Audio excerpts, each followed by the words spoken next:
কি রে হাল্ক, তুই এখানে বসে আছিস? তোর বাবা তো কাল রাত থেকে এখনো বাড়ি ফিরেনি। কি বলছে মা? আমি এখনই যাচ্ছি বাবাকে আনতে।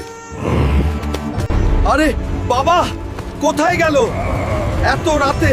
নাকি বাবার কিছু হয়েছে? যদি আমার বাবার কিছু হয় তাহলে পুরো পৃথিবী আমি ধ্বংস করে দিব। আরে হাল্ক ভাই, তোমার বাবাকে কাল রাতে বুল্লু ধরে নিয়ে গেছে। যদি আমার বাবার কিছু হয় তাহলে আমি বুল্লুকে শেষ করে দিব।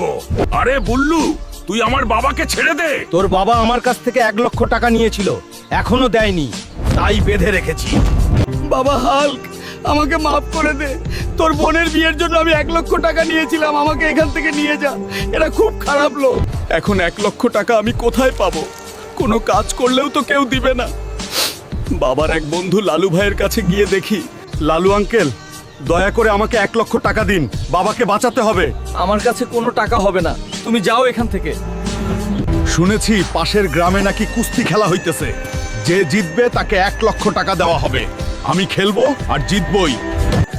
আজকের খেলা হবে হাল্ক বনাম কুদ্দুস।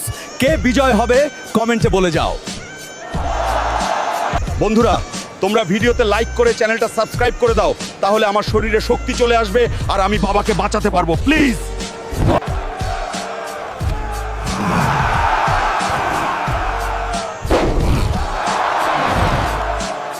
এই নিয়ে বুল্লু 1,00,000 টাকা। এবার তুই আমার বাবাকে ছেড়ে দে, আর কোনোদিন আমার বাবার গায়ে হাত দিলে তোকে শেষ করে দিব।